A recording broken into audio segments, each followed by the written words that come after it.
Mapagpalang araw po sa ating lahat. Ako po si Emmanuel O. Alejandre. Ito po ang aking daily devotion para sa ngayong February 12.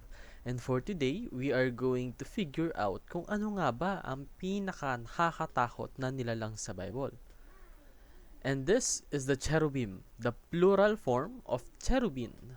Ito po yung mga entities na kino-consider as the guardians for the Garden of Eden. And mababasa po natin ito sa Genesis chapter 3 verse 24 na nagsasabing, After he drove the man out, he placed on the east side of the Garden of Eden cherubim and a flaming sword flashing back and forth to guide the way to the tree of life. So, sino nga ba yung tinutukoy sa verse na to? Sino yung man na drenove out ni God? This is Adam. After he has sinned, no? And God has decided to place cherubims all around the Garden of Eden to ensure na hindi siya makabalik doon.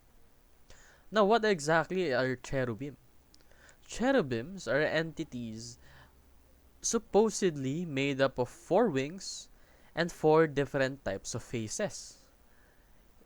Kasi, ito po yung nag-guard sa Garden of Eden. Therefore, they need to be intimidating.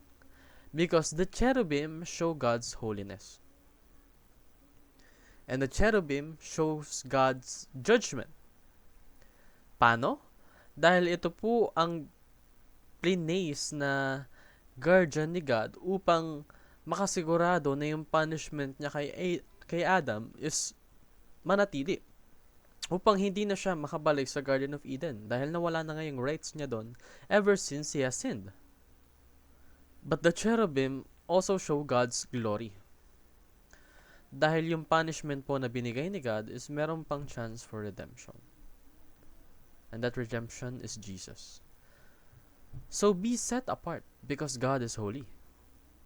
Approach God with utmost respect. Tandaan po natin na ang ating Panginoon ay tunay na makapangyarihan. Nararapat na siya lamang ang ating bigyan ng utmost respect. Dahil marami pong pagpapalang kayang ibigay ang Panginoon, ngunit marami rin siyang kayang ibigay na kaparusahan.